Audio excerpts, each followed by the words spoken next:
Hola chicos, nuevamente en la clase de biología con el nuevo tema de esta semana, en el cual vamos a hablar lo que es membrana plasmática, unas pequeñas características generales y entramos a tallar lo que son movimientos de moléculas a través de membrana.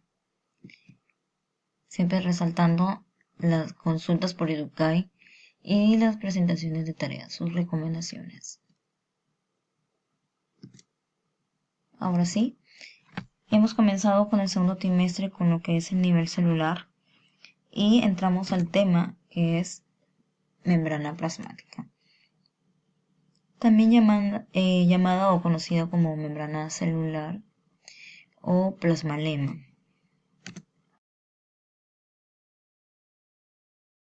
A ver, entonces como características tenemos que la membrana plasmática va a ser conocida anteriormente con el nombre de membrana celular.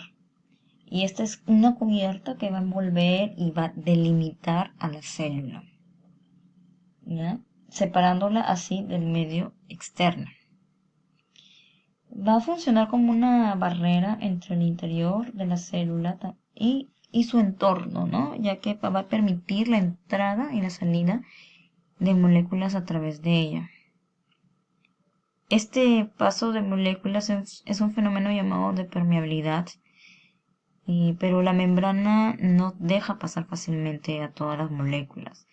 Por eso es que también se le conoce a esta como selectivamente permeable, es decir, esta membrana va a escoger ¿no? entre todas las moléculas el ingreso, ¿no? ¿Cuál le beneficia a la célula?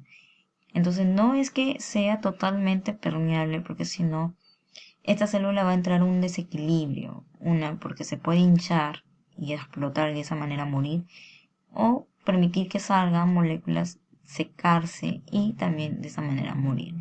Entonces necesita la membrana tener un equilibrio y ese equilibrio lo encuentra justamente en la membrana. La membrana plasmática es muy delgada, a simple vista no se va a ver de microscopio, va a medir entre 7 a 10 nanómetros de grosor. Y a medida que se ha ido obteniendo información sobre la membrana plasmática, se han propuesto varios modelos que explican cómo está estructurada, ¿no? Y cómo va a funcionar. La que actualmente se acepta es la del mosaico o del modelo de mosaico fluido, que ha sido propuesto por los biólogos celulares Singer y Nicholson en 1972. Ahora, tenemos acá una imagen, chicos, donde muestra la membrana celular, es lipoproteica, como les expliqué en las clases de videoconferencias, lipoproteica, o sea, tiene proteínas y a la vez lípidos, ¿no? Estos lípidos, compuestos, tienen una característica que son afipáticos. Tienen dos características a la vez, son hidrofóbicos e hidrofílicos. Esta bicapa, aparte de tener fosfolípidos, tiene también otras proteínas anexadas, ¿no? Que son las integrales y las periféricas, ¿no? Y justamente dentro de esta membrana va a haber canales que van a permitir el ingreso y salida de estas moléculas.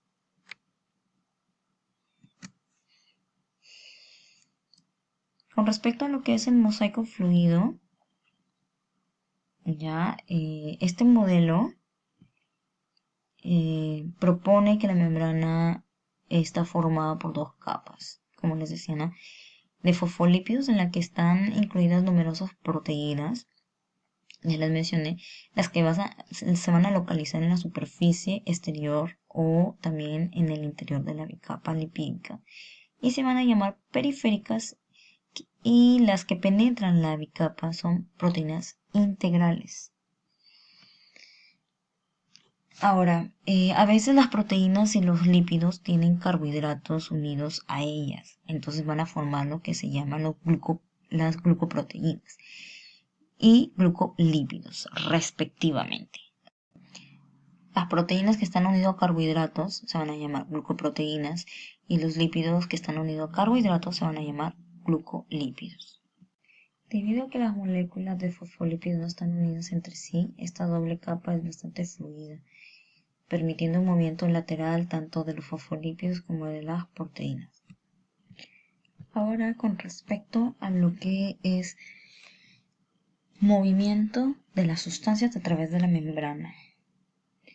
Bueno, para poder vivir y crecer, las células necesitan recibir constantemente nutrientes y eliminar las sustancias de desecho antes de que éstas se acumulen, ¿no?, en ella y quizá les causen algún daño.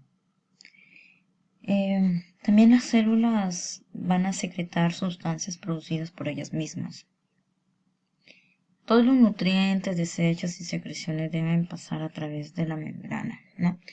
Entonces, para ello van a haber una serie de transportes. Iniciamos primero con lo que es el transporte pasivo, en el cual es un movimiento obviamente de sustancias que va a ser a través de esta membrana plasmática, ¿no?, en el que no va a requerir energía para realizar el trabajo de transportar estas sustancias, ¿no? El transporte pasivo depende de la energía cinética de las partículas de la materia, en este caso átomos, iones, moléculas, que las mantiene en constante movimiento. En los sólidos, por ejemplo, las partículas vibran en un solo sitio, en cambio en los líquidos y gases se mueven de un sitio a otro al azar, es decir, se mueven en línea recta hasta que chocan con otras partículas, rebotan entre ellas y cambian de dirección. Durante el transporte pasivo, las sustancias se mueven de un medio de mayor concentración a uno de menor concentración. Un gradiente de concentración es una medida de la diferencia en la concentración de una sustancia en dos regiones. Este transporte también son mecanismos de este transporte, lo que es difusión simple, la osmosis y la difusión facilitada. Entonces, la difusión va a ser justamente el movimiento de las partículas de una región de mayor concentración a otra de menor concentración, producida por justamente el gradiente de concentración. Este puede ocurrir dentro de un líquido o de un gas, o a través de una barrera, como en este caso sería la membrana.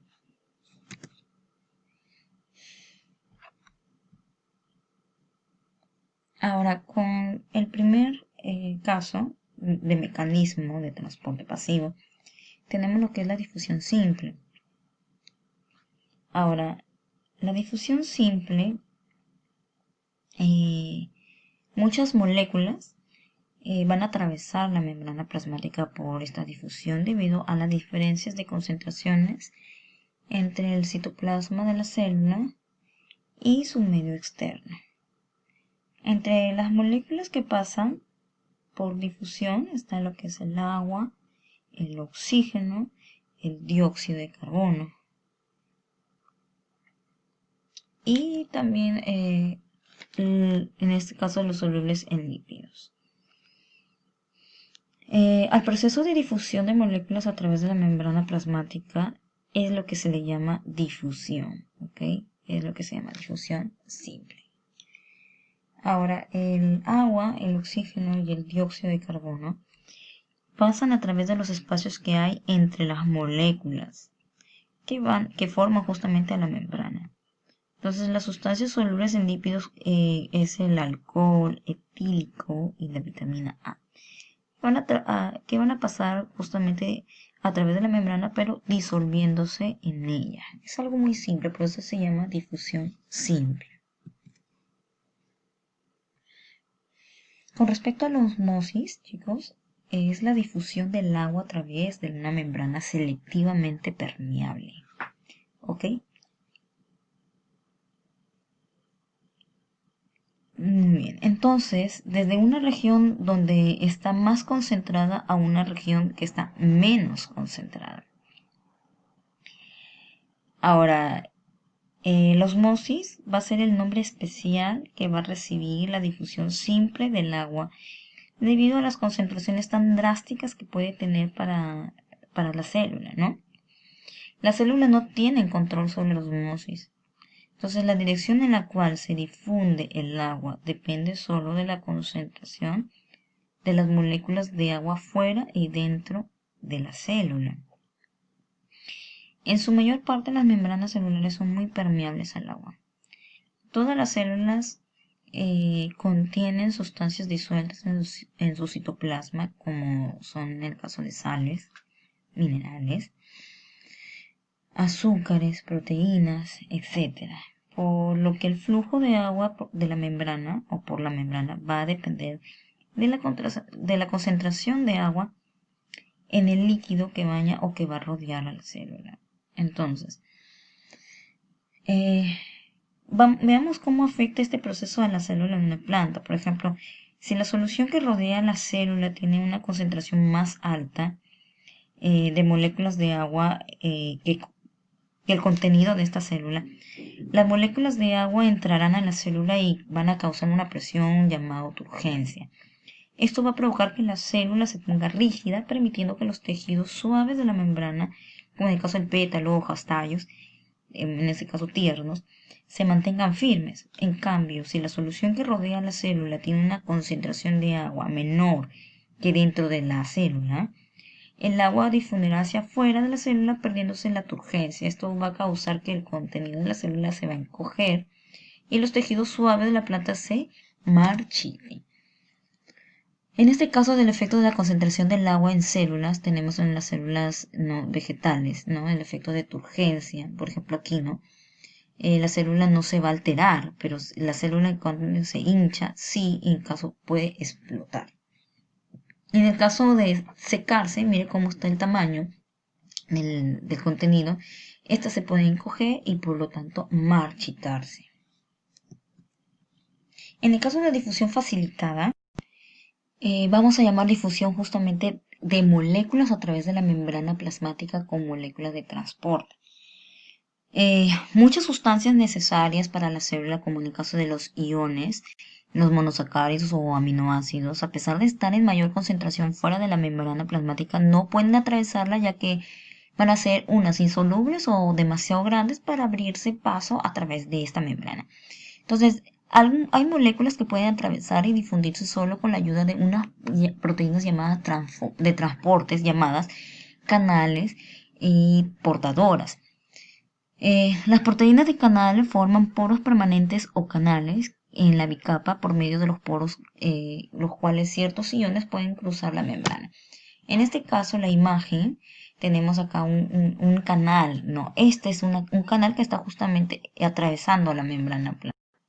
Las proteínas portadoras tienen sitios de unión para moléculas específicas. Y como resultado de esa unión, las proteínas portadoras van a cambiar su forma, haciendo que las moléculas pasen a través de la parte central de la proteína hacia el otro lado de la membrana. Ahora, las proteínas portadoras son muy específicas. Cada una de ellas tiene un punto de unión característico, por lo que se unen a una clase particular de molécula, por lo que no, pero no a otra que sea casi idéntica. La unión entre las proteínas portadoras y las moléculas transportadas es transitoria. Después de que la molécula ha pasado al otro lado de la membrana, la proteína portadora queda libre y puede empezar de nuevo un ciclo para ayudar justamente a otras moléculas de esta sustancia justamente a cruzar esta membrana. Las moléculas que utilizan este mecanismo de transporte son los aminoácidos, monosacáridos como la glucosa y algunas proteínas pequeñas.